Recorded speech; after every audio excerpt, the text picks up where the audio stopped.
क्यों तुम वृथा लोक चिंता करते हो? ये हजारों चिंताएं क्यों पाले हुई हो? छोड़ दो ना प्रभु के ऊपर। तुम शांत होकर प्रभु के चरणों का आश्रय ले लो। जो कर्तव्य कर्म है उसे करो।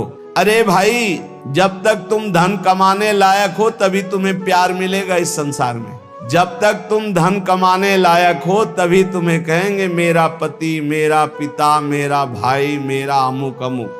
और जिस दिन तुम धन कमाने लायक नहीं रह गए उस दिन कोई बात नहीं पूछेगा। पक्की बात है। अरे मूढ़मती, तेरा कोई साथ नहीं देगा। तू गोविंद का भजन कर, चाहे बड़े बड़े उपवास कर लो, चाहे खूब दान कर लो। जब तक भजन नहीं करोगे तब तक शुद्ध ज्ञान नहीं होगा। एक काल के द्वारा ग्रसित प्रपंच है, इस पर महत्व बुद्धि मत रखिए। यहाँ कोई भगवान का नाम नहीं लेना चाहता, तुम्हारा नाम कौन लेगा? ये 4 दिन की चांदनी है। अब तुम चिंता मत करो कि लोक में क्या कहा जाएगा तुम्हें। कई बार उपासक इसमें फंस जाता है। इसीलिए न लाज 3 लोकन की, न वेद को कहो करे, न शंख भूत प्रेत की, न देव जच्छते डरे। सुने न कान और की, द्रवै न और इच्छना। तभी प्रेम लक्षणा भक्ति का जागृत होने का भाव आता है हृदय में। जब लोक धर्म का, लोक में हमारा उपहास हो रहा है, लोक में हमारी निंदा हो रही, अगर ये चुभ रहा है हृदय में तो फिर भगवत मार्ग बाधित हो जाएगा। साधो, निंदक मित्र हमारा। महापुरुषों ने कहा कि निंदा करने वाला हमारा मित्र है। जो बिना प्रयास के हमारे पापों को अपनी जबान से निंदा करके धुल रहा है, वो स्वस्थ रहे। स्वस्थ होकर हमारी छोटी छोटी बातों को पकड़कर खूब निंदा करे, जिससे हमारा भगवत मार्ग प्रशस्त और प्रकाशित हो जाता है। भगवत मार्ग पुष्ट और प्रकाशित हो जाता है। इसलिए क्यों तुम वृथा लोक चिंता करते हो? ये हजारों चिंताएं क्यों पाले हुई हो? छोड़ दो ना प्रभु के ऊपर। बड़ा सुख मिलता है जब प्रभु के ऊपर छोड़ दो। अपने ऊपर जब चिंता करने लगो तो बड़ी परेशानी उत्पन्न होती है। कैसे करेंगे, क्या करेंगे, क्या होगा? और जब प्रभु के ऊपर छोड़ दो तो सब मंगल होगा। मंगल भवन है, वो मंगल ही करेंगे। अमंगल दिखाई दे रहा है, परिणाम उसका बड़ा मंगल होगा। ये जो शास्त्रों चिंताएं लिए बैठे हैं अपने लोग, इसीलिए भजन में तारतम्य नहीं होता। कभी लीला में डूब रहे, कभी नाम जप में डूब रहे, कभी सेवा में, ये तारतम्य नहीं। कभी प्रपंच की बातें, कभी प्रतिष्ठा का चिंतन, कभी नाना प्रकार के मान सम्मान का चिंतन, ये घुसने ना पावे हृदय में। बहुत सावधान रहना चाहिए साधक को। ऐसी बातें देखो मत, ऐसी बातें सुनो मत जिससे तुम्हारा हृदय उद्विग्न होकर प्रभु का चिंतन छोड़ दे। जिन्होंने अपने आप को प्रभु के भरोसे कर दिया वो बेपरवाह हो गए। कर दो भरोसे में। एक एक क्षण बहुत सुंदर ढंग से व्यतीत होता है जो प्रभु के भरोसे होता है। और ऐसे एक एक क्षण जलते रहोगे, चिंता, शोक, भय, अरे अब क्या होगा, ऐसा क्या होगा, कैसे करूं, नाना प्रकार की चिंताएं। अपने आप को प्रभु के चरणों में समर्पित कर दो। तुम्हें कुछ नहीं करना पड़ेगा, सब वो करवा लेंगे आपसे। जो आपके लिए मंगल है वो सब करवा लेंगे। तुम शांत होकर प्रभु के चरणों का आश्रय ले लो। जो कर्तव्य कर्म है उसे करो। तुम किसी और का संग मत करो, क्योंकि अगर और का संग करोगे तो तुम्हारी बुद्धि में व्यभिचार दोष हो जाएगा। भक्ति में भी व्यभिचार दोष होता है। अपने इष्ट से अलग चिंतन होना ये व्यभिचार दोष है। अलम कश्यापि संगत्या, किसी का भी ऐसा संग मत करो जो श्यामा श्याम के सुमिरन में बाधा पहुंचा दे। प्रिया प्रीतम की चिंतन वृत्ति हट जाए और अपनी चिंतन वृत्ति जागृत हो जाए, या किसी व्यक्ति की चिंतन वृत्ति, ये बहुत बड़ी हानि है। और आगे कह तवालम शास्त्र कर्म भी, तुम शास्त्र कर्म की भी अब चिंता मत करो। क्यों? शास्त्र कर्म की क्यों न? क्योंकि कर्म करते करते अनंत जन्म हो गए, फिर भी हमारा उद्धार नहीं हुआ। अब क्या करो? अब भज गोविंदम, भज गोविंदम, गोविंदम भज मूढ़मते। एक ही उपाय है भगवान का भजन। अरे भाई, जब तक तुम धन कमाने लायक हो तभी तुम्हें प्यार मिलेगा इस संसार में। बहुत सुंदर उपदेश है। जब तक तुम धन कमाने लायक हो तभी तुम्हें कहेंगे मेरा पति, मेरा पिता, मेरा भाई, मेरा अमुक अमुक। और जिस दिन तुम धन कमाने लायक नहीं रह गए उस दिन कोई बात नहीं पूछेगा। पक्की बात है।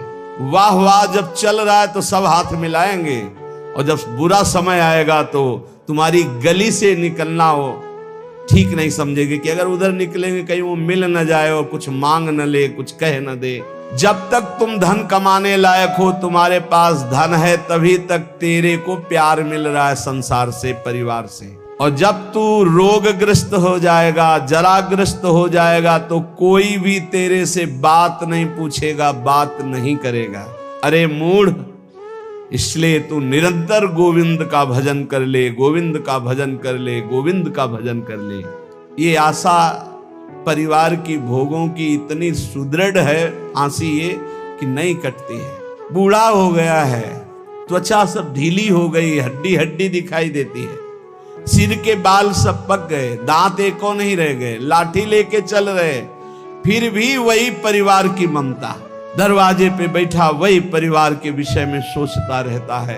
ये नहीं सोच रहा कि मृत्यु नजदीक आ रही, भगवान का भजन कर ले, अपने जीवन को सार्थक कर ले।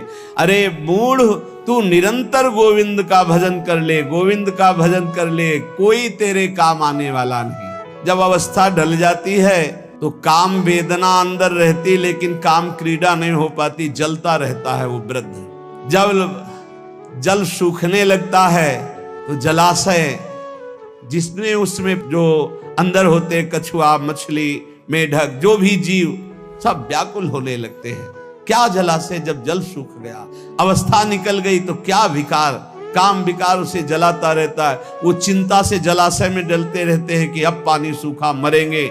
ऐसे ही जब धन नष्ट हो जाता है तो कोई परिवार का मित्र, रिश्ता, नाता कोई निर्वाह नहीं करता। सच्ची हमने देखा है, ये दृश्य देखे। इसी प्रकार अगर तत्व ज्ञान हो गया तो संसार से तुम मुक्त हो जाओगे। इसलिए तत्व ज्ञान प्रदान करने वाले भगवान गोविंद का भजन कर। दिन व्यतीत हुआ, रात आई, रात व्यतीत हुई, प्रातः हुआ, फिर दिन व्यतीत हुआ, फिर सायं आई। तुम्हारी आयु नष्ट हो रही, गए 24 घंटे, अब पता नहीं कितने घंटे, कितने मिनट है। शिशिर गई, शिशिर ऋतु, बसंत ऋतु आई, वर्षा आई, ग्रीष्म आई, शरद आई, गए। हर ऋतु 2-2 महीने अपना प्रभाव दिखाकर हमारी 2 महीने की आयु गई। ऋतु गई, दिन गया, रात गया, आयु बीतती चली जा रही है, आशा बढ़ती चली जा रही है। ऐसा मकान बना लेंगे, ऐसा कर लेंगे, ऐसा कर लेंगे।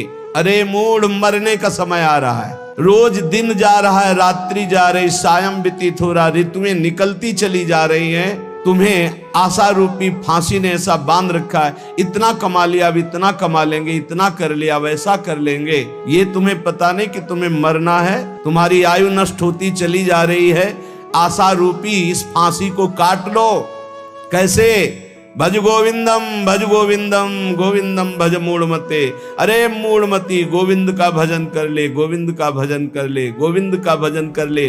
नहीं, मृत्यु के समीप आने पर ये व्याकरण का शब्द डुक्रिंच करने, ये तुम्हारी रक्षा नहीं कर पाएगा। ये व्याकरण, ये पढ़ाई लिखाई, ये तुम्हारी मृत्यु पर विजय प्राप्त नहीं। मृत्यु पर गोविंद गोविंद हरे मुरारे, गोविंद गोविंद मुकुंद कृष्ण, गोविंद गोविंद रथांग पाणे, गोविंद दामोदर माधवेति। ये भगवान नाम ही तुम्हारी रक्षा करेंगे। जिसने गीता जी को पढ़ा, श्रीमद् भागवत गीता जी, कुछ लोग तो इस भेद ही नहीं जान पा रहे हैं कि श्रीमद् भागवत और श्रीमद् भगवत गीता जी अलग है, नहीं जान पाते हैं कई लोगों के ऐसे। जिसने जो युद्ध क्षेत्र में भगवान श्री कृष्णचंद्र जी ने अर्जुन को 18 अध्याय उपदेश किया, उसे श्रीमद् भगवत गीता जी कहते हैं। और भगवान व्यास देव जी द्वारा रचित श्री सुखदेव जी ने जो 7 दिन में परीक्षित जी को सुनाया, वो श्रीमद् भागवत है।